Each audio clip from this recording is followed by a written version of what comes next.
நம்முடைய பாரதிய ஜனதா கட்சியினுடைய அலுவலகத்தில் இன்று நடந்து கொண்டிருக்கக்கூடிய பத்திரிகையாளர் சந்திப்புக்கு வந்திருக்கக்கூடிய எல்லா பத்திரிகை நண்பர்களுக்கும் முதல் நன்றியை தெரிவித்துக் கொள்கின்றோம். ஒரு 2-3 விஷயங்கள் உங்களுடன் பேச வேண்டும் என்பதற்காக இந்த சந்திப்பு நடந்து கொண்டிருக்கிறது.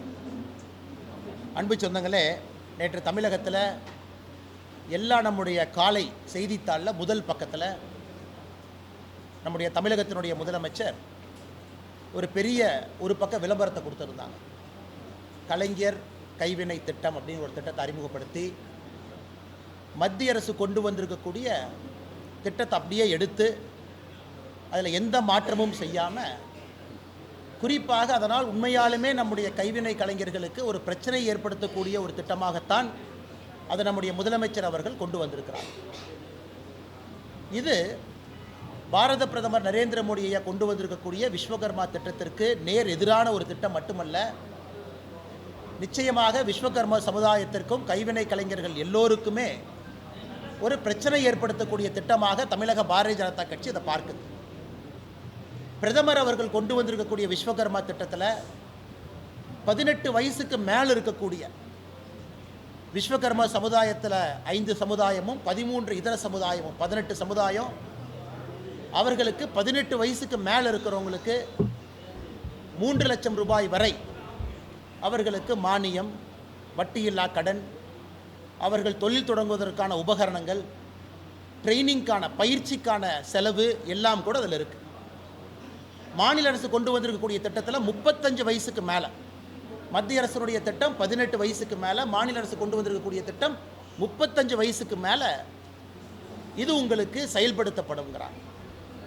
இரண்டாவது, பாரத பிரதமருடைய திட்டம் மிக தெளிவான ஒரு திட்டம். கிராம அளவில் மக்களால் தேர்ந்தெடுக்கப்பட்ட உள்ளாட்சி பிரதிநிதிகள் இதை அப்ரூவ் பண்ணணும். அதன் பிறகு மாநில அரசு போர்ட்டலுக்கு வரும், மத்திய அரசுக்கு வரும். கிட்டத்தட்ட 8 லட்சத்திற்கும் மேற்பட்டவர்கள் தமிழகத்தில் இதுக்கு பதிவு செஞ்சுருக்கிறாங்க. 8 லட்சம் பேர். எனக்கு இந்தியா முழுவதுமே அப்ரூவல் பண்ணி பணம் போக ஆரம்பித்த பிறகு தமிழகத்தில் பதிவு செய்திருக்கக்கூடிய 8 லட்சம் சகோதர சகோதரிகளுக்கு ஒருவருக்கு கூட அப்ரூவல் கிடையாது. ஆனால் மாநில அரசு கொண்டு வந்திருக்கக்கூடிய திட்டத்தில் கிராம நிர்வாக அதிகாரி, விஏஓ, ஒரு அரசு அதிகாரி, அவங்கக்கிட்ட அப்ரூவல் வாங்கலாம் அப்படி. அதாவது இங்கே மக்கள் பிரதிநிதியை முன்னிலைப்படுத்தி விஸ்வகர்மா திட்டத்தை பிரதமர் கொண்டு வர்றாங்க. ஆனால் திமுகவினுடைய திட்டத்தில் அரசாங்க அதிகாரி முன்னிலைப்படுத்தி, இது மற்றும் ஒரு முறை திமுகவினுடைய கட்சிக்காரங்களுக்கு பணம் கொடுப்பதற்காக கொண்டு வந்திருக்கக்கூடிய ஒரு திட்டம் தான் கலைஞர் கைவினை திட்டம். அதனால் எங்களுடைய வேண்டுகோள், மாநில அரசு உடனடியாக கலைஞர் கைவினை திட்டத்தை கைவிட வேண்டும். மத்திய அரசினுடைய விஸ்வகர்மா திட்டத்தை முழுமையாக தமிழ்நாட்டில் செயல்படுத்தணும். காரணம், 8 லட்சம் பேரும் இதற்காக ஒரு நம்பிக்கையோடு பதிவு செஞ்சுருக்கிறாங்க. எங்கேயும் போய் பாரதிய ஜனதா கட்சி யாருக்கிட்டையும் பதிவு செய்யுங்கன்னு கூட கேட்கல, அவங்க பதிவு செஞ்சுருக்கிறாங்க. ஒருவேளை நான் கைவினை கலைஞராக இருக்கிறேன், நான் பதிவு செஞ்சுருக்கிறேன், எனக்கு உண்மையாலுமே கிடைக்கணும், எனக்கு கிடைக்கல, மத்திய அரசு திட்டத்தின் மூலமாக யாராவது தமிழகத்தில் கிடைக்கலன்னு சொன்னாங்கன்னா பாரதிய ஜனதா கட்சி முழுமையாக நாங்கள் பொறுப்பேற்றுக் கொள்கின்றோம். அது எங்களுடைய பொறுப்பு. அதனால் முதலமைச்சர் அவர்கள் அதை கைவிடணும், வேகமாக மத்திய அரசு திட்டத்தை செயல்படுத்தணும். இந்த திட்டத்தில் எந்த பயனாளிகளுக்கு எதுவும் கிடைக்கப் போவது கிடையாது. இதை பத்திரிகையாளர் நண்பர்கள் மூலமாக தமிழகத்தில் இருக்கக்கூடிய எல்லா கைவினை கலைஞர்களுக்கு நாங்கள் தெரியப்படுத்துகிறோம். மத்திய அரசில் 5 விஸ்வகர்மா சமுதாயத்தை சார்ந்தவர்கள், 13 இதர கைவினை கலைஞர்கள் வேலை செய்கிறோம், 18. இவங்க அதையே அப்படியே கொஞ்சம் பிரித்து அது 28 பண்ணியிருக்கிறாங்க. அதனால் கட் காப்பி பேஸ்ட், இது நம்ம துரைமுருகன் சொன்ன மாதிரி அந்த டி துரைமுருகன் நான் இல்லை அப்படிம்பாங்க. ஒரு ஹைகோர்ட் அஃபிடவிட்டில் மறு வச்சா டி துரைமுருகன், மறு எடுத்துட்டா நம்ம அண்ணன் துரைமுருகன் அப்படிங்கிற மாதிரி மத்திய அரசு திட்டத்திற்கு ஒரு பொட்டு வச்சு மறு வச்சு கண்ணாடியை போட்டு கலைஞர் கைவினை திட்டமாக மாற்றியிருக்கிறாங்க. இரண்டாவது, நேற்று நம்முடைய மத்திய தணிக்கை ஆணையம், அதனுடைய தணிக்கை அதிகாரி 2021-22க்கு உட்பட்ட 2017-18 2021-22க்கு உட்பட்ட தணிக்கையை மக்கள் மன்றத்தில் பத்திரிகையாளர் சந்திப்பு மூலமாக வச்சிருக்கிறாங்க. அதை பார்க்கும் பொழுது நாங்கள் தொடர்ந்து சொல்லுகின்றோம், அது திராவிட முன்னேற்ற கழகத்தினுடைய ஆட்சி முதல் வருட ஆட்சி அதில் இருந்தாலும் கூட, ஏன்னா மோசமானதெல்லாம் 2வது 3வது 4வது வருஷம், முதல் வருடத்திலிருந்தே அதற்கான குறியீடு நமக்கு தெரியுது. இன்றைக்கி எந்த அளவுக்கு தமிழகம் குறிப்பாக பின்னோக்கி சென்று கொண்டிருக்கிறது என்பது அந்த தணிக்கை ஆணையத்தினுடைய ஆய்வறிக்கையை பார்க்கும் பொழுது நமக்கு தெரியுது. தமிழ்நாட்டில் இருக்கக்கூடிய ஸ்டேட் பப்ளிக் செக்டர் யூனிட், மாநில அரசு சார்ந்திருக்கக்கூடிய நிறுவனங்கள் மொத்தமாக 68, அதில் 34 நிறுவனங்கள் மொத்தமாக 1648 கோடி ரூபாய் லாபம் சம்பாதிச்சிருக்கிறாங்க. 30 நிறுவனங்கள் மொத்தமாக 22,000 கோடி நஷ்டம் சம்பாதிச்சிருக்கிறாங்க. 31 நிறுவனத்திற்கு பேப்பர் வேல்யூ, அதாவது அந்த நிறுவனத்திற்கு வேல்யூவே இல்லை, அதை அப்படியே தூக்கி நீங்கள் குப்பையில் போட்டுடலாம், வேல்யூலெஸ் நிறுவனமாக இருக்குது. தமிழகத்தை பொறுத்தவரை இங்கே இருக்கக்கூடிய தமிழக அரசு சார்ந்த நிறுவனங்கள் எந்த அளவுக்கு இன்றைக்கி அதல பாதாளத்தில் ஒரு கம்யூனிஸ்ட் ஆட்சி நடந்தால் எப்படி இருக்குமோ அதுபோல் தமிழகத்தினுடைய மாநில அரசு சார்ந்து இருக்கக்கூடிய நிறுவனங்கள் இன்றைக்கி இருக்கிறாங்க. அதை வெட்ட வெளிச்சமாக காட்டியிருக்கிறாங்க. இரண்டாவது, தமிழகத்தினுடைய டிரான்ஸ்போர்ட் கார்ப்பரேஷன், குறிப்பாக நம்முடைய பஸ்ஸஸ் எல்லாம் சேர்ந்தது. நீங்கள் பார்த்தீங்கன்னா அடிக்கடி இது நம்முடைய பேப்பரில் வரும், சில நியூஸ் பேப்பரில் வந்திருக்கிறத உங்களுக்கு காட்டுறோம். அது செய்தித்தாளாக இருக்கலாம், நம்முடைய நியூஸ் சேனலாக இருக்கலாம், வேறு வேறு அமைச்சர்கள் வேறு வேறு காலகட்டத்தில் சொல்லி இருப்பதை இங்கே படம் பிடிச்சு காட்டிருக்கோம். அதாவது நாங்கள் வந்தவுடனே சுற்றுச்சூழலை மேம்படுத்த 500 மின்சார பஸ்கள் அமைச்சர் ராஜகண்ணப்பண்ண, நாங்கள் 500 எலக்ட்ரிக் பஸ் வாங்குகிறோம் அமைச்சர் எஸ் சிவசங்கரன் அவர்கள், மாற்றி 2021 ஆட்சிக்கு வந்ததிலிருந்து அவர்கள் கொடுக்கக்கூடிய அறிவிப்பு. ஆனால் இன்றைக்கி இந்த ஆய்வறிக்கையை பார்க்கும் பொழுது தமிழகத்தில் மொத்தமாக டிரான்ஸ்போர்ட் கார்ப்பரேஷனுடைய லாஸை பார்த்தீங்கன்னா அது 2021-22 முடியும் பொழுது 21,000 கோடி ரூபாய். அதற்கு இன்றைக்கி லோன் இருக்குது 6,000 கோடியிலிருந்து. எங்கேயும் கூட லாபம் வருவதற்கான சாத்தியமே இல்லை. 22,517 பேருந்துகள் 2021-22 முடியும் பொழுது 20,304 பேருந்துகள், அதாவது 2,000 பேருந்தை குறைச்சிட்டாங்க. அதையெல்லாம் தாண்டி நாங்கள் தொடர்ந்து பேசிக் கொண்டிருக்கக்கூடிய விஷயம், 2022 பாரதிய ஜனதா கட்சி ஆர்ப்பாட்டம் நடத்தினோம். டிரான்ஸ்போர்ட் கார்ப்பரேஷன்லேருந்து பணி ஓய்வு பெற்றிருக்கக்கூடிய அன்பு சகோதர சகோதரிகளுக்கு நீங்கள் அவங்களுக்கான எந்த ப்ரொவிஷனுமே கொடுக்கலைன்னு. அதற்கு இந்த ஆய்வறிக்கையில் நமக்கு உண்மை தெரிஞ்சிருச்சு. அவர்களுடைய கான்ட்ரிபியூட்டரி பென்ஷன் ஃபண்ட் 4,565 கோடி ரூபாயை, காம்பன்சேஷன் செஸ் ஃபண்ட் 492 கோடி ரூபாயை பேருந்து இயக்குவதற்காக இங்கே திருப்பி விட்டுட்டாங்க. பென்ஷனுக்காக வாங்கப்பட்ட பணம் 4,500 கோடி ரூபாய் தினசரி பஸ்ஸை இயக்குவதற்காக திருப்பிட்டாங்க. பென்ஷன் கொடுப்பதற்கான பணம் கூட இல்லை. அது போராட்டம் செய்த பிறகு 2024 கொஞ்சமாக கொடுத்துருக்கிறாங்க. ஸோ டிரான்ஸ்போர்ட் கார்ப்பரேஷனும் ஒரு ஃபெயிலியர் என்பது அங்கிருந்து தெரிஞ்சுக்கிட்டோம். முக்கியமானது நம்முடைய கோவில்கள். தொடர்ந்து தமிழக அரசு செய்யக்கூடிய ஒரு ஏமாற்று வேலை, தமிழகத்தில் இருக்கக்கூடிய எந்த கோவிலும் கூட சிஏஜி ஆடிட், அதற்கு நாங்கள் அந்த டீட்டெயில்ஸ் கொடுக்க மாட்டோம். மெட்ராஸ் ஹைகோர்ட் ஜஸ்டிஸ் மகாதேவன் ஆதிகேசவன் அவங்களுடைய பெஞ்சில் ஜூன் 8ஆம் தேதி 2023 ஒரு தீர்ப்பு கொடுத்துருக்குறாங்க. தமிழ்நாட்டில் இருக்கக்கூடிய ஹெச்ஆர்என்சி எல்லா கோவில்களும் கூட தணிக்கைக்கு உட்படுத்தப்பட வேண்டும். எப்படி பணம் வருது, எப்படி செலவாதுன்னு மக்கள் பார்க்கணும். அதனால் நீதிமன்றம் கொடுத்த தீர்ப்புக்கு எதிராக தமிழக அரசு ஹெச்ஆர்என்சி டிபார்ட்மெண்ட் சம்பந்தப்பட்ட எந்த கணக்கு வழக்கும் சிஏஜி அமைப்புக்கு கொடுக்கல. இதை வன்மையாக நாங்கள் கண்டிப்பது மட்டுமில்லாமல், எதற்காக தமிழகத்தில் ஹெச்ஆர்என்சி அமைப்பு இருக்கக்கூடாது என்பதற்கு இதுவும் ஒரு உதாரணம் என்பதை உங்களிடம் சொல்லிக்கொள்ள நாங்கள் கடமைப்பட்டிருக்கின்றோம். 4 லட்சம் ஏக்கருக்கு மேலே ஹெச்ஆர்என்சி நிர்வாகத்தில் இருக்குது. 1000 கோவில்கள் இருக்குது, வருமானம் வருது. அதனால் தமிழகத்தில் இருக்கக்கூடிய ஒரு குடிமகனுக்கும் தெரிய வேண்டிய விஷயம், எப்படி பணம் வருது, எப்படி பணம் செலவாது. இதை மாண்புமிகு உயர்நீதிமன்றம் கொடுத்திருக்கக்கூடிய தீர்ப்புக்கு எதிராக தமிழக அரசினுடைய நடவடிக்கை இருக்குது. இதற்காக பாரதிய ஜனதா கட்சி மாண்புமிகு நீதிமன்றத்தில், உயர்நீதிமன்றத்தில் contempt of court Bharatiya Janata கட்சி தமிழக அரசின் மீது நாங்கள் ஃபைல் பண்ண போகிறோம். குறிப்பாக ஹெச்ஆர்என்சியினுடைய ரெக்கார்ட்ஸ் எதுவுமே கொடுக்காமல் அலக்கழித்து அதை ரிப்போர்ட்டில் காமிச்சிருக்கிறாங்க. நாங்கள் செக்ரட்டரியை பார்த்தோம், சீஃப் செக்ரட்டரியை 3 முறை முறையிட்டோம், எங்கேயும் கூட எங்களுக்கு எதுவும் கிடைக்கல. அதையெல்லாம் தாண்டி இன்னும் நம்ம ஃபினான்சியெல்லாம் பார்க்கும் பொழுது அதல பாதாளத்தில் தமிழகத்தினுடைய அரசு இயந்திரம் செயல்பட்டு கொண்டிருக்கிறது என்பதை இந்த தணிக்கை உறுதி செஞ்சு. ஏன்னா அடுத்த தணிக்கை வர்றதுக்கு இன்னும் 4 வருஷம் ஆகும். 4 வருஷம் கழித்து இன்னொரு பத்திரிகையாளர் சந்திப்பில் பேசுவதை விட இப்பொழுதே தமிழக அரசு விழித்து கொள்ள வேண்டும். சும்மா ஏதோ ஒரு இண்டிகேட்டர் 2 இண்டிகேட்டர் உயர்ந்திருக்குது அப்படிங்கிறத திரும்ப திரும்ப பேசுகிறாங்க. ஒரு இண்டிகேட்டர் நல்லா இருக்குன்னா 99 இண்டிகேட்டர் மோசமாக இருக்குது.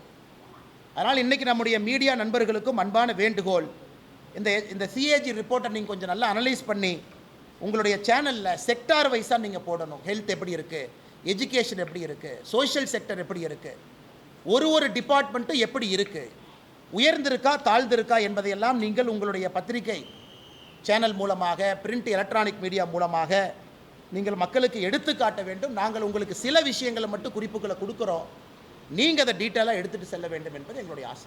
மூன்றாவது, நாங்கள் அதானிக்கும் திமுக அரசு கான்ட்ராக்ட் கொடுத்துருக்குறாங்க அப்படிங்கிறத தொடர்ந்து பேசுகிறோம். அதற்கு ஒரு அமைச்சர் என்ன சொல்கிறார், இல்லை அது அதிமுக ஆட்சியில் கொடுத்தாங்க, நாங்கள் கொடுக்கல.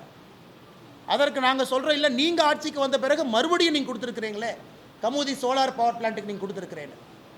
அதனால் முதலமைச்சர் அவர்கள் நேற்று சட்டமன்றத்தில் பேசும் பொழுது எதிர்க்கட்சிகள் என் மேலே அபாண்டமான குற்றச்சாட்டு வைக்கிறாங்க, நான் அதானியை சந்தித்ததே இல்லை அப்படின்னு. எங்கேயும் கூட பாரதிய ஜனதா கட்சி மாண்புமிகு முதலமைச்சர் அவர்கள் அதானியை சந்திச்சாங்கன்னு நாங்கள் சொல்லலை. அதானியை சந்திப்பது குற்றமும் அல்ல. நீங்கள் அதானிக்கு கான்ட்ராக்ட் கொடுத்துருக்கிறீங்க அப்படிங்கிறதா எங்களுடைய கேள்வி முதல்ல இருந்து. அதனால் இன்று முதலமைச்சர் அவர்களுக்கு நாங்கள் ஒரு கேள்வி கேட்கிறோம். ஏன்னா நீங்கள் தான் சொன்னீங்க நான் அதானியை சந்திக்கலேன்.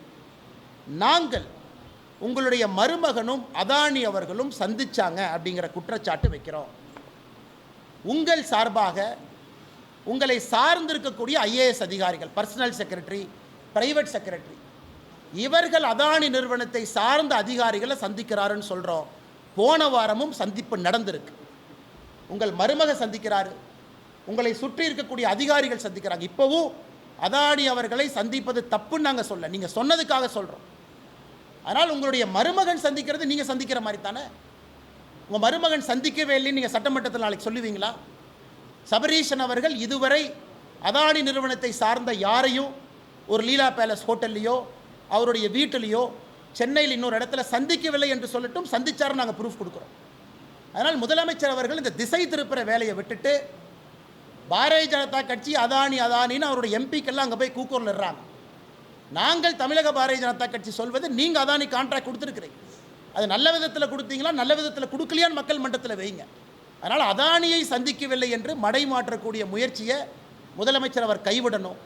அவர் சட்டமன்றத்தில் பேசியதற்காக நாளை அவர் கிளாரிஃபை பண்ணட்டும். அவர் சார்பாக மருமகனோ அவரை சார்ந்திருக்கக்கூடிய அதிகாரிகளோ சந்திக்கவில்லை என்று சொல்லட்டும். அடுத்து நாங்கள் பதில் சொல்கிறோம், எந்த தேதியில் எங்கே சந்திச்சாங்க நாங்கள் சொல்லட்டும். இந்த 3 விஷயங்கள் உங்களிடம் சொல்ல வேண்டும். இதையெல்லாம் பத்திரிகை நண்பர்கள் நீங்கள் மக்கள்கிட்ட எடுத்துகிட்டு போகணும். அதே நேரத்தில் உங்களுக்கு இருக்கக்கூடிய கேள்விகளுக்கு பதில் சொல்வதற்கு நாங்கள் கடமைப்பட்டிருக்கின்றோம். ஆமாங்க.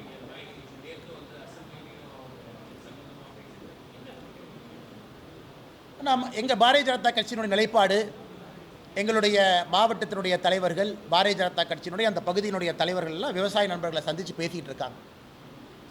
அதன்படி நேற்று முன்தினம் நாங்கள் மத்திய அரசுக்கு கடிதம் எழுதியிருக்கின்றோம்.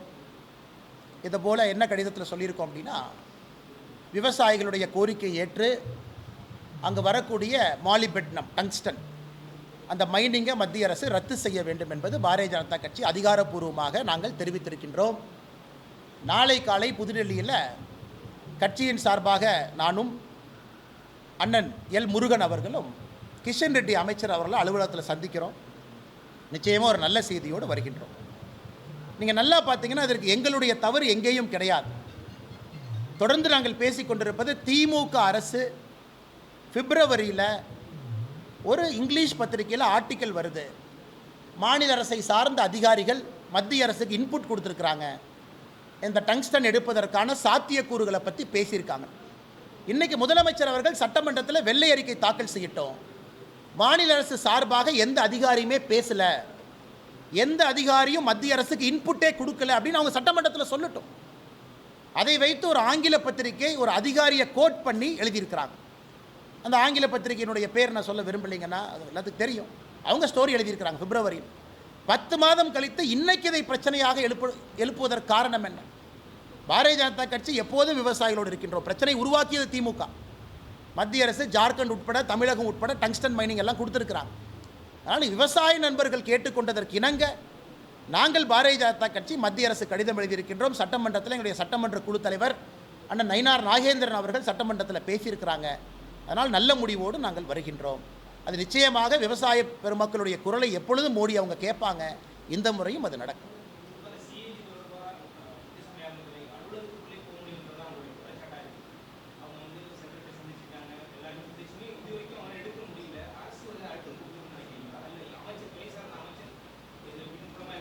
ஆனால் chief secretary speaks for the கவர்மெண்ட்டுங்க அண்ணா.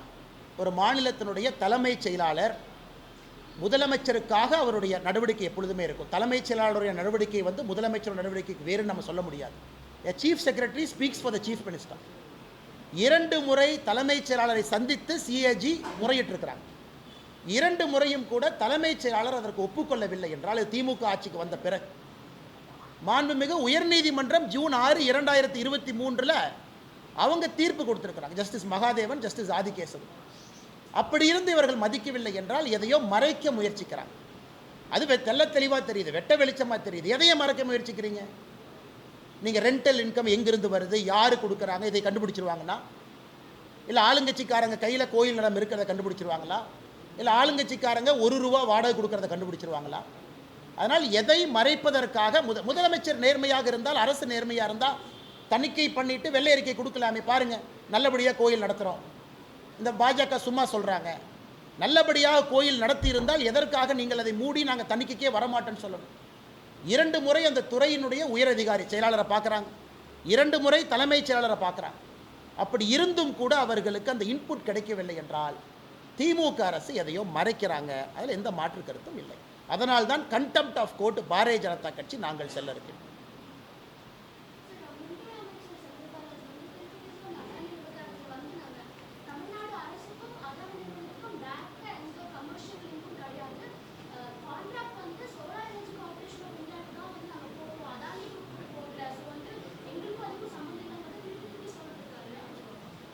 மேடம், நீங்கள் அதானியினுடைய அவங்களுடைய ஆனுவல் ரிப்போர்ட் எடுத்து பார்த்தீங்கன்னா அதுலேருந்து 2 பேரா கோட் பண்ணி நம்முடைய அறிக்கை நம்பர் 2 அந்த 2 பேராவை நாங்கள் அட்டாச் பண்ணியிருக்கோம் மேடம். அதாவது தமிழக அரசை பொறுத்தவரை கரெக்ட், இந்திய அரசு ஒரு லெவலுக்கு மேலே எல்லாமே சோலார் எனர்ஜி கார்பரேஷன் மூலமாக கீழே கொண்டு வந்துட்டாங்க. ஏன்னா இந்தியா முழுவதும் ஒரு ஃபிக்ஸட் ரேட்டை நோக்கி போகணும். அப்படி இந்தியா முழுவதும் இது நேர்மையான விதத்தில் செல்ல வேண்டும் என்பதற்காகத்தான் அது கொண்டு வரப்பட்டது. நாங்கள் வைக்கிற குற்றச்சாட்டு முதல்லிருந்து நீங்கள் அதானிக்கு ஃபேவர் பண்ணிங்கன்னு வைக்கல. பாரதிய ஜனதா கட்சியும் அதானிக்கும் நீங்கள் முடிச்சு போடுறீங்க. நீங்கள் ஆட்சிக்கு வந்த பிறகு அதிமுக அரசில் போடப்பட்ட அந்த ஒப்பந்தம், நீங்கள் சொல்கிற ஒப்பந்தத்தினுடைய கண்டினியூட்டியில் கமுதி பிளான்ட்டுக்கு நீங்கள் 90 கோடி ரூபாய், 90 கோடி சில்லரை நீங்கள் கொடுத்துருக்குறீங்க. அதை நீங்கள் கேன்சல் பண்ணியிருக்கலாமே. இல்லை நாங்கள் சோலார் எனர்ஜி கார்பரேஷன் படி தான் நாங்கள் பணம் கொடுப்போம்னு. ஏற்கனவே போட்ட கான்ட்ராக்ட் கண்டினியூ ஆகுதுன்னா நீங்கள் அதை கண்டினியூ பண்ணுறீங்கல்ல, அதான் எங்களுடைய குற்றச்சாட்டு. இதே அமைச்சர் அவர்கள் இங்கேன்னு சுற்றி வர்றாங்க. நீங்கள் அதை கொடுத்தனால நீங்கள் பாரதிய ஜனதா கட்சி அதானின் பேசுவதற்கு உங்களுக்கு உரிமை இல்லை என்பது தான் எங்கள் முதல் குற்றச்சாட்டு. அதை இன்றைக்கி முதலமைச்சர் ஒருபடி மேலே போய் நான் அதானி சந்திக்கவே இல்லைங்கிறாங்க.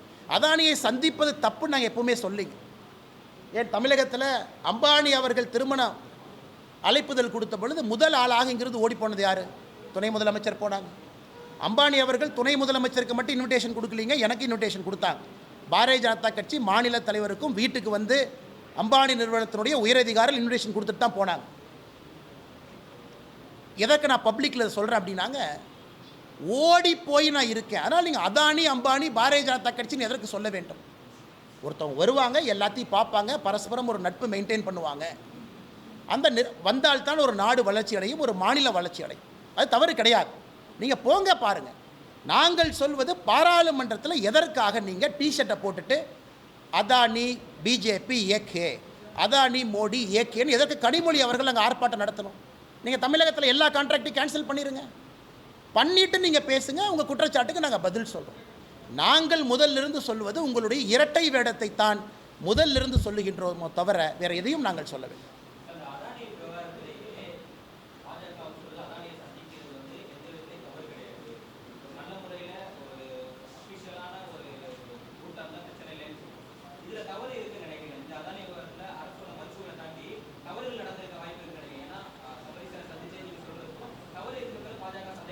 ஆனால் தவறு என்கின்ற குற்றச்சாட்டை இப்போ நான் வைக்கலிங்கண்ணா. ஏன்னா நம்முடைய அறிக்கை மிக தெளிவாக இருக்கிறது. பாராளுமன்றத்தில் திமுக எம்பிக்கள் அங்கே பங்கேற்று அதானி மோடிஜி ஏகேன்னு நீங்கள் சொல்கிறீங்க. எந்த ஆதாரத்தில் சொல்கிறீங்கிறது முதல் கேள்வி. இரண்டாவது கேள்வி, அப்போ எங்களுக்கும் அதானி நிறுவனத்திற்கும் தமிழக அரசுக்கும் தொடர்பு இல்லையா அப்படிங்கிறத மக்கள்கிட்ட தெளிவுபடுத்தணும். நாளைக்கு அதானி வந்து தமிழகத்துக்கு நான் 1 லட்சம் கோடி இன்வெஸ்ட் பண்ணுறேன்னா யாராக இருந்தாலும் சிவப்பு கம்பளத்தை போட்டு வரவேற்கலாம். காரணம், தொழில் வருது, வேலை வாய்ப்பு வருது, மக்களுக்கு வேலை கிடைக்குது. நாங்கள் குற்றச்சாட்டு இதுவரை வைக்கலிங்கண்ணா. நாங்கள் சொல்வது இல்லைன்னு நீங்கள் ஒத்துக்கலாம். இல்லை, இருக்குது. நீங்கள் அதானி கொடுத்துருக்கீங்க. அப்படி இருக்கும் பொழுது பாரதிய ஜனதா கட்சி ஆளுகின்ற மாநிலத்தில் அதானி கொடுத்துருக்குறாங்க, அதனால் ஃபேவர் பண்ணுறாங்கன்னு நீங்கள் சொல்கிற குற்றச்சாட்டில் எந்த உண்மை இருக்கிறது என்பது தான் எங்களுடைய தொடர் கேள்வி. ஏன்னா முதலமைச்சர் அவர்கள் நான் அதானி சந்திக்கலை அப்படிங்கிறாங்க. நாங்கள் எங்கேயுமே முதலமைச்சர் அவர்கள் அதானியை சந்திச்சாங்க சந்திக்கலின்னு சொல்லவே இல்லை. முதலமைச்சரே வாலண்டியராக வந்து நான் அதானியை சந்திக்கவில்லை என்று நீங்கள் சொல்கிறனால, அப்போ உங்களை பொறுத்தவரை அதானியை சந்திக்கிறத தப்புன்னு நீங்களே சட்டமன்றத்தில் உங்களுடைய உள்மனது சொல்லும் பொழுது உங்கள் சார்பாக யாராவது சந்திச்சிருந்தால் தப்பு தானே? ஏன்னா நீங்கள் நான் சந்திக்கலின்னு சொல்கிறீங்க. அதனால் முதலமைச்சருக்கு நாங்கள் வைக்கக்கூடிய கேள்வி, நீங்கள் சந்திக்கலின்னு சொல்கிறனால உங்கள் மருமகன் சந்திக்கலின்னு நீங்கள் சொல்கிறீங்களா? மறுபடியும் சொல்கிறேங்க, நான் சந்திப்பது தவறு கிடையாது. நாளைக்கு அதானி 1 லட்சம் கோடி கொடுக்குறேன்னா சந்திச்சு தான் ஆகணும். மாநிலத்தில் வாங்க பணம் கொடுங்க. நீங்களே வாலண்டியராக ஏன் நான் சந்திக்கலைங்கிற? அப்போ நான் அதானி வேறு நான் வேறுன்னு நீங்கள் சொல்லும் பொழுது உங்கள் குடும்பத்தில் யாருமே சந்திக்கலையாங்கிறத எங்களுடைய கேள்விங்க. 100% சந்திச்சிருக்காங்கண்ணா. நான் ரூம் நம்பரோடு நான் சொல்கிறேங்கண்ணா. முதலமைச்சர் சட்டமன்றத்தில் இல்லைன்னு சொல்லட்டுங்க. முதலமைச்சருடைய அவரை சுற்றி இருக்கக்கூடிய ஐஏஎஸ் அதிகாரிகள், பிரைவேட் செக்ரட்டரி, பர்சனல் செக்ரட்டரி, அவங்க அதானியினுடைய அதிகாரிகள் ரெகுலராக சந்திக்கிறாங்க. ஏன்னா அவங்க முதலமைச்சருக்காக பேசுகிறாங்க. சந்திப்பு நடக்குது, இந்த வாரமும் நடக்குது. என்னங்கண்ணா? அதான் நான் சொல்கிறேங்கண்ணா, சட்டமன்றத்தில் இது சொல்வதற்கான காரணம் என்னன்னு கேட்குறேன். நான் அதானி சந்திக்கவே இல்லை. அப்போ அதானியை சந்திப்பது ஒரு குற்றம், அதனால் நான் சந்திக்கலைன்னு நீங்கள் சொன்னால் மருமகன் சந்திக்கலையா? அதையே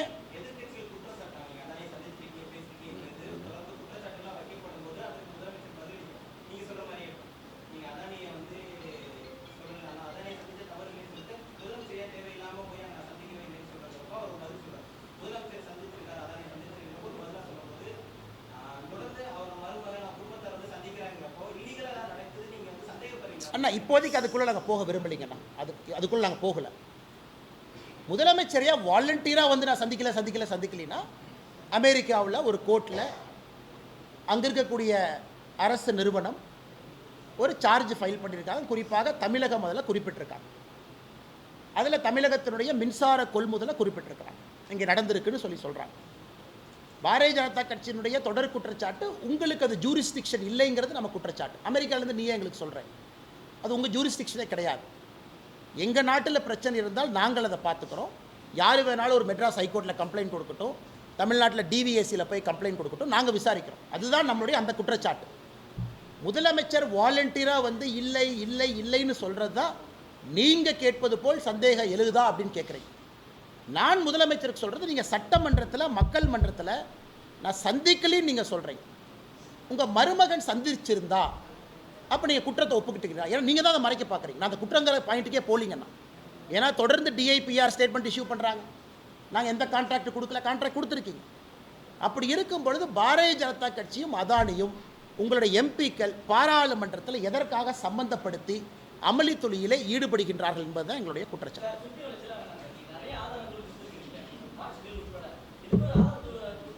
முதலமைச்சர் இல்லைன்னு சொல்லிட்டோம், சுவாரஸ்யம் இருக்கணும்ல. முதலமைச்சர் வந்து சட்டமன்றத்தில் இல்லை, அவர் போய் சொல்கிறாரு, என் குடும்பத்திலே யாரையும் சந்திக்கலன்னு சொல்லட்டும், அப்புறம் ஆதாரம் கொடுக்குறாங்க. சொல்லட்டுங்க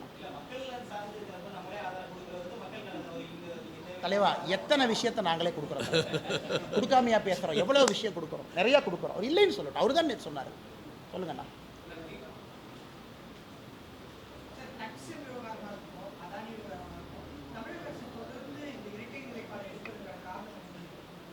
ஆனால் ஒன்று தமிழக அரசு புரிந்து கொள்ள வேண்டுங்கன்னா, இன்னைக்கு நம்முடைய இந்திய அரசு வளர்ச்சி பாதையில் செல்ல வேண்டும் என்றால்,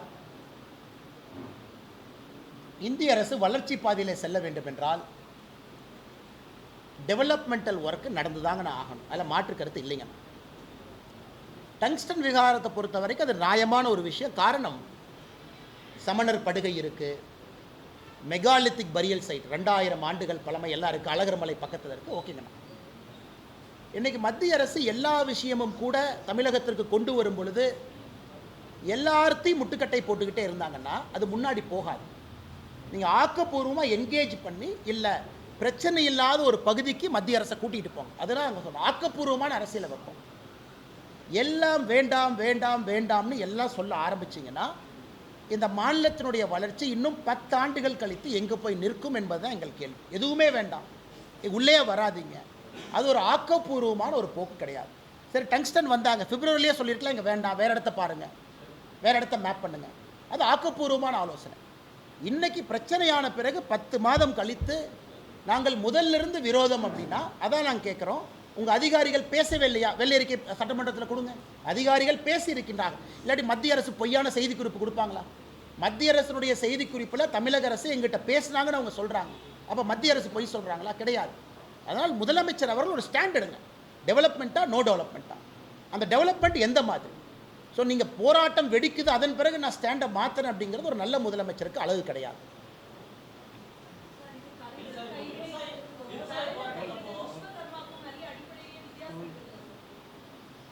மேடம், அடிப்படையில்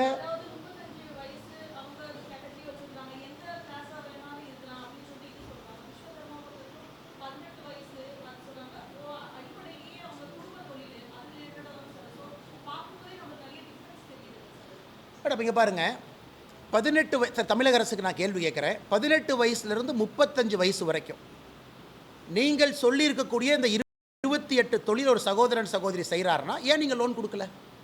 தமிழக அரசுக்கு நான் வைக்கக்கூடிய கேள்வி, இல்லை 35 வயசுக்கு மேலே தான் நான் லோன் கொடுப்பேன், இதே மத்திய அரசு 18 வயசுக்கு மேலே கொடுக்குறாங்க, ஏன் நீங்கள் கொடுக்கல?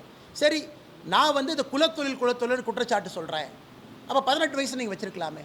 அவங்களுக்கு தெரியும் கேட்ச்மெண்ட் ஏரியாவே ரொம்ப குறைவான பேர் தான் அப்ளை பண்ணுவாங்க.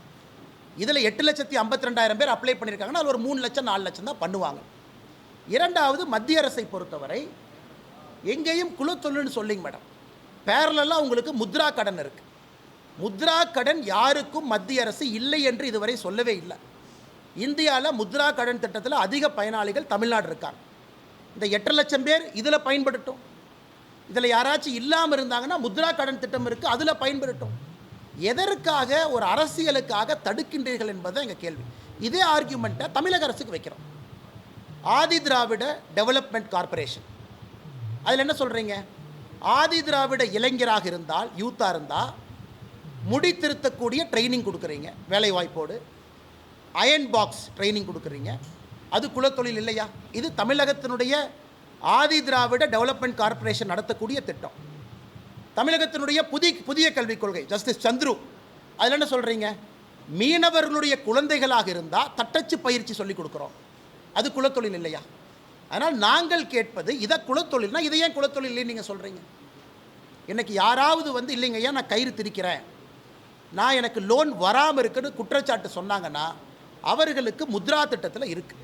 இன்றைக்கி எல்லோருமே அதில் கவர் ஆகும். 8 லட்சம் பேர் வாலண்டியர் ரெஜிஸ்டர் பண்ணுறாங்க. தமிழக அரசுடைய எதிர்ப்பை தாண்டி அந்த 8 லட்சம் பேர்த்தை ஏன் நீங்கள் தடுக்கிறீங்கன்னு தான் எங்களுடைய கேள்வி.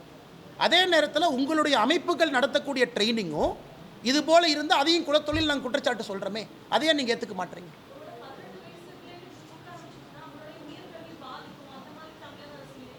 மேடம் 18 சரி 25 வயசில் ஒருத்தர் கயிறு தெரிக்கக்கூடிய தொழில் பண்ணுறாரு, 30 வயசில் பண்ணுறாருன்னு வச்சுக்கலாங்க, என்ன உயர்கல்வி பாதிக்கும் மேடம்? அவங்க தொழில் பண்ணுறாங்க, அவங்க தொழிலை விஸ்தாரப்படுத்துவதற்கு பணம் வேண்டும், அதை எப்படி அவங்க தடுக்கலாம்? யாருமே சொல்லியே.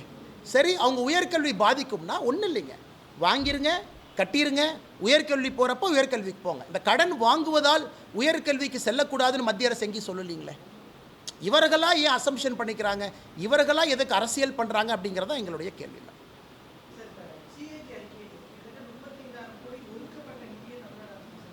நல்ல கேள்விங்கண்ணா.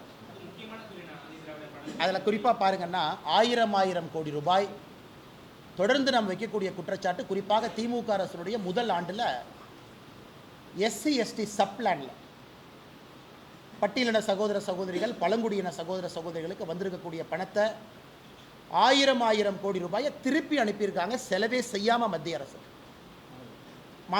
அரசுக்கு மாநில அரசு அனுப்பியிருக்கிறாங்க. அதையும் இந்த CAG அறிக்கை சுட்டி காட்டியிருக்கிறாங்க. கேட்டால் சமூக நீதி பேசுவாங்க, ஆனால் SC ST சப்ளானில் வந்திருக்கக்கூடிய 1000 கோடி ரூபாய் அப்படியே அனுப்பிச்சிருக்கிறாங்க.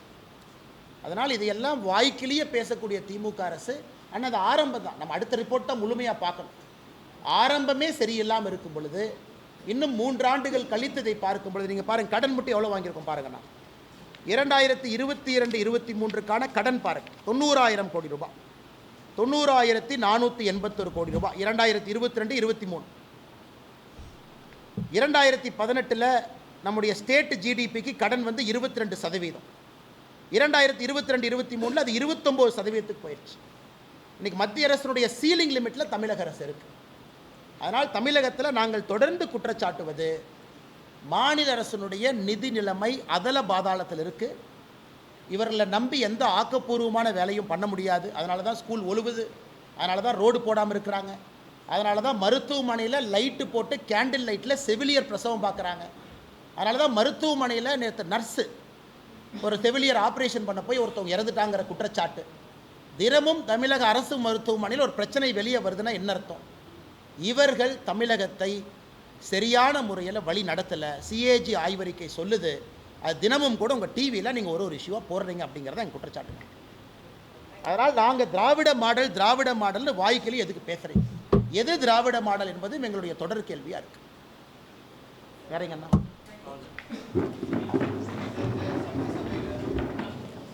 சார்,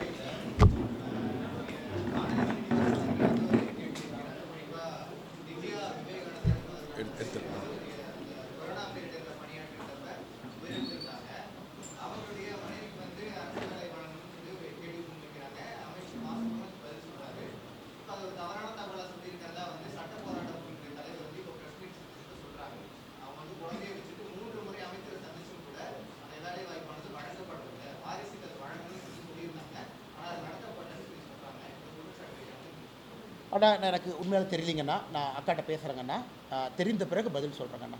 ஸோ மா சுப்பிரமணியம் அவர்கள் சட்டமன்றத்தில் ஒரு தவறான விஷயத்தை அமைச்சராக சொல்லியிருந்தாங்கன்னா அது தவறு தான். இருந்தும் வானத்தி அக்காவே அந்த மேட்ரு உங்கள்கிட்ட பேச சொல்கிறேங்கண்ணா. எனக்கு தெரியல, ஃபாலோ பண்ணுறேன்.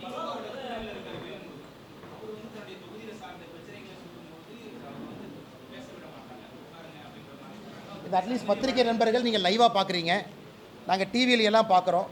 எங்களெல்லாம் கட் பண்ணி சிஎம்மோட வெள்ளை கலர் சட்டையும் உதயநிதி ஸ்டாலின் அவர் டிஷர்ட்டில் இருக்கக்கூடிய உதயசூரியன் இதை தான் மாற்றி காட்டுறாங்க. அதனால தான் நீங்கள் கேட்கக்கூடிய நிறைய கேள்விக்கு எங்களால் பதில் சொல்ல முடியவில்லை. காரணம் லைவாக என்ன நடக்குதுன்னே நாங்கள் பார்க்கலிங்கண்ணா. அதான் உண்மை. எங்களுக்கு தெரியறதில்ல, பத்திரிகை நண்பர்கள் நீங்கள் பார்க்குறீங்க. ஆனால் இன்றைக்கு திமுக அரசை பொறுத்தவரை அந்த சட்டமன்றத்தினுடைய அவங்களே தேர்தல் அறிக்கையில் கொடுத்துருந்தாங்க, லைவ் ப்ரொசீடிங்கை காட்டுறோம் அப்படி. இன்றைக்கி டிஐபிஆர், உதாரணத்துக்கு டிஐபிஆர் அமைப்பு காலையில் ஒரு ட்வீட்டு போடுறாங்க, வைக்கம் சத்தியகிரகத்துக்கு முதலமைச்சர் போகிறாங்க. அந்த ட்வீட்டில் இந்தியா மேப்பையே தப்பாக போடுறாங்க. பாதி காஷ்மீரில் லடாக்கெல்லாம் எங்கேயோ போயிடுச்சு, அது பாகிஸ்தான் பகுதியில் கொஞ்சம் சுற்றிக்கிட்டு இருக்குது. அது பார்த்திங்கன்னா காஷ்மீர் ஒரு காக்கா சாப்பிட்ட வடை மாதிரி இருக்குது. அதுக்கு நாங்கள் ஒரு பதில் போடுறோம், என்னையா ஒரு இந்தியா மேப்பையே தப்பாக போடுறீங்க மாநில அரசு சார்பானா அந்த ட்வீட்டை டெலீட் பண்ணிவிட்டு எஸ்கேப் ஆகிட்டாங்க. எனக்கு இதுதான் தமிழக அரசினுடைய டிஐபிஆர்னுடைய லட்சணம். இன்றைக்கி காலையில் நாங்கள் போட்டோம், ஒரு இந்தியன் மேப்பை தப்பாக போடுறீங்களே. இன்றைக்கி டிஐபிஆர்னுடைய முழு வேலையே உதயநிதி ஸ்டாலின் அவர்கள் அந்த வெள்ளத்தில் நடந்து போகும்போது இந்த ராஜா கை தட்டு அந்த காலை காட்டுற மாதிரி காட்டுறாங்க. அதனால் டிஐபிஆர் தன்னை திருத்தி கொள்ள வேண்டும், எல்லா செய்திகளும் வெளியே கொண்டு வர வேண்டும். சட்டமன்றத்தில் நடக்கக்கூடிய செய்திகள் எதுவும் எங்களுக்கு வர்றது கிடையாது. கேள்வியை காட்ட மாட்டீங்க, பதிலை ஒரு கோணத்தில் காட்டுறீங்க. கேள்வி உங்களுக்கு தர்ம சங்கடமாக இருந்தால் ஏதாச்சும் ஒரு மெம்பரை காட்டுறீங்க, அல்லது உதயநிதி ஸ்டாலினை திரும்ப போய் காட்டுறீங்க. அதனால் இது மிக மிக தவறான போக்கு. காரணம் உங்களுடைய கேள்விகளுக்கே நாங்கள் தடுமாறிட்டு இருக்கோம், சட்டப்பேரவை கேள்விகளுக்கு. காரணம் எங்களுக்கு கேள்வியே தெரியாதுங்கன்னா என்ன கேள்வி கேட்டாங்க, அதான் உண்மை.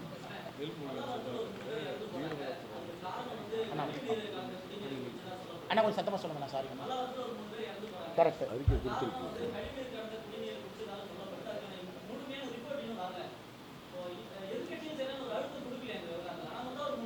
அண்ணா அண்ணா நம்ம கட்சியினுடைய தலைவர் அக்கா தமிழிசை சவுந்தரராஜன் அவர்கள் உடனடியாக அந்த இடத்துக்கு போய் மக்களை எல்லாம் சந்தித்து மக்கள்கிட்ட பேசி பத்திரிகை நண்பர்கள் அழைத்து சென்று காட்டினாங்க. அது உங்களுக்கு தெரியுங்கண்ணா. ரெண்டாவது, இன்றைக்கி பாரதிய ஜனதா கட்சி சார்பாக அன்னைக்கே நாங்கள் குடிநீரை கலெக்ட் பண்ணி அந்த சாம்பிளை டெஸ்டிங்க்கு அனுப்பியிருக்கோம். நாங்கள் டெஸ்டிங் ரிப்போர்ட் கொடுக்கும் பொழுதுங்கன்னா அது எந்த ரிப்போர்ட் வருதோ உங்களுக்கு கொடுக்குறோம். நாங்கள் கலெக்ட் பண்ண வீடியோ ஆதாரத்தோடு கொடுக்குறோம். இல்லாட்டி அவங்க என்ன சொல்லுவாங்க, அவங்க கலந்துட்டாங்க. கலெக்ட் பண்ணி அவங்க முகத்துக்கு முன்னாடி அங்கேயே சீல் பண்ணி எடுத்துகிட்டு போயிருக்கோம். நாங்கள் கலெக்ட் பண்ணியிருக்கக்கூடிய வாட்டர் சாம்பிளுடைய ரிசல்ட்டுக்காக நாங்கள் உண்மையால் வெயிட் பண்ணிகிட்ருக்கோம். அது நாங்கள் அன்னைக்கே எடுத்தோம், ப்ரூஃப் எங்கிட்ட இருக்குங்கன்னா சாம்பிள் ரிப்போர்ட் கொடுக்கும்போது அந்த வீடியோவும் கொடுக்குறோம். அதனால் பாரதிய ஜனதா கட்சி இதை கம்பீரமாக எடுத்திருக்கோம். மூத்த தலைவர் முன்னாள் ஆளுநர் அக்கா தமிழிசை அவர்களே உடனடியாக ஸ்பாட்டுக்கு பத்திரிகை அழைச்சிட்டு போயிருக்கிறாங்க. அதனால் இன்றைக்கி போய் அந்த அதிகாரி ஒருத்தர் பாட்டில் எடுத்து குடித்தாரு, கேட்டால் ஒன்றும் இல்லை அப்படிங்கிறாரு, நான் நல்லா இருக்கேங்கிறாங்க. ஆனால் அது ஒரு ஆர்கியூமெண்ட்டே கிடையாதுங்கண்ணா. எங்களை பொறுத்தவரை ஆரம்ப கட்ட விசாரணையில் அது கழிவு நீர் கலந்த தண்ணி தான், அது ஆரம்ப கட்ட விசாரணை. நாங்கள் இதை ஆக்ரோஷமாக எடுப்பதற்கு ஒரு விஞ்ஞான ரீதியிலான அறிக்கைக்கு காத்திருக்கோம். வந்த பிறகு உங்கள்கிட்ட பேசுகிறேன். நன்றிங்கண்ணா.